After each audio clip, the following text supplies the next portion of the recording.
Tahun 2019, pemerintah Kota Palembang menargetkan akan memperbaiki semua jalan rusak yang ada di Kota Palembang.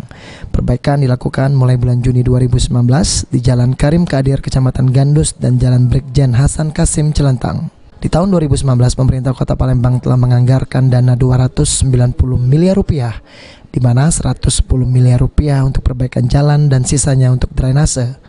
Jumlah tersebut masih akan ditambah bantuan dari pemerintah provinsi, yakni 86 miliar rupiah. Wakil Wali Kota yang datang meninjau langsung pengerjaan perbaikan jalan dan drainase di Jalan Letu, Karim Kadir, dan Jalan Brigjen Hasan Kasim berharap di tahun 2019 seluruh infrastruktur di Kota Palembang akan selesai sehingga tidak ada lagi keluhan dari masyarakat terkait jalan di Kota Palembang. Jalan dan drainase ditambah dengan bantuan dari provinsi tentu saja tidak bisa mengakomodir seluruh jalan yang ada di Kota Palembang. Tapi kita akan berusaha untuk meningkatkan, makanya kita data dulu mana jalan kita, mana jalan kota, mana jalan provinsi dan sebagainya.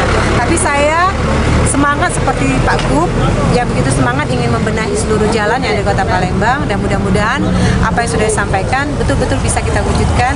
Seluruh jalan Kota Palembang betul-betul bisa mulus sesuai dengan harapan masyarakat. Harapan saya sama seperti yang diharapkan oleh Pak Gub, seluruh infrastruktur di Kota Palembang secara keseluruhan insya Allah di tahun 2019 mudah-mudahan bisa betul-betul kita wujudkan selesai. Jadi masyarakat tidak ada lagi yang mengeluh soal jalan, semuanya harus mulus di tahun 2019.